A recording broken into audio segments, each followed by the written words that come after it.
ایمان نصیب ہو جائے تو یہ ایمان اپنے ساتھ راحت بھی لاتا ہے، سکون بھی لاتا ہے۔ ایمان اللہ کی طرف سے ملی ہوئی بہت بڑی دولت ہے، جہاں آتا ہے ساتھ راحت بھی لاتا ہے، سکون بھی لاتا ہے۔ آج زندگیوں میں مایوسی ہے، آج زندگیوں میں اضطراب ہے، آج زندگی میں بے چینی اور بے سکونی ہے، ہر شخص مایوس ہے۔ دل میں شکوے ہیں یا زبان پر شکوے ہیں، دل میں مایوسی ہے یا اس کا اظہار زبان سے بھی ہے، یہ بڑے مسائل ہیں، بڑی رکاوٹیں ہیں۔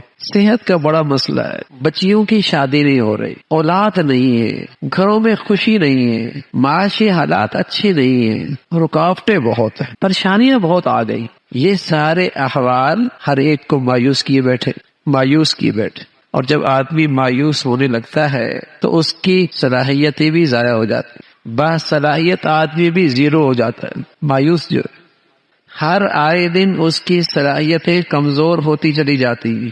مایوسی کا روگ جو لگ گیا وہ ایمان مایوسی سے نکالتا ہے۔ ایمان کہتا ہے کہ کوئی بھی زندگی میں ناگواری اور ضرورت پیش آئے تو جو اختیار میں ہے وہ تدبیر کر لو، ساتھ دعا کر لو۔ ایمان کہتا ہے جو بھی زندگی میں مشکل آ جائے، پریشانی آ جائے، کسی نعمت کی ضرورت ہو، کوئی تمہاری جائز خواہش ہو، اختیار میں جو تدبیر ہے، جتنا تمہیں اختیار ہے وہ تدبیر کر لو اور ساتھ دعا کرو۔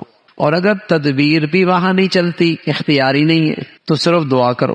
اور اگر دعا کے بعد بھی نتیجہ سامنے نہیں آتا تو پھر ایمان کہتا ہے ایک اور عبادت کرو، پھر صبر کرو کہ تمہارے لیے اللہ نے اسی میں خیر رکھی ہو۔ اب بتائیے ایمان والا پھر بھی پریشان رہ سکتا ہے، لیکن جب ایمان ہی نہیں ہے تو دعا بھی نہیں ہے، اس ذات پہ بھروسہ ہی نہیں ہے، اس ذات کی معرفت ہی نہیں ہے، اس ذات کو پہچانے ہی نہیں ہے، اس ذات سے مانگنے ہی نہیں ہے، دعا ہی نہیں ہے۔ اور اگر ٹوٹی پھوٹی دعا کی بھی نتیجہ سامنے نہیں آیا پھر مایوس، ارے ایمان ہے تو پھر صبر بھی ہے نا، اس لیے کہ ایمان تو صبر بھی لاتا ہے، شکر بھی لاتا ہے، تو ایمان تو راحت لاتا ہے، سکون لاتا ہے، مایوسی نہیں لاتا۔ لیکن ہر آدمی مایوس۔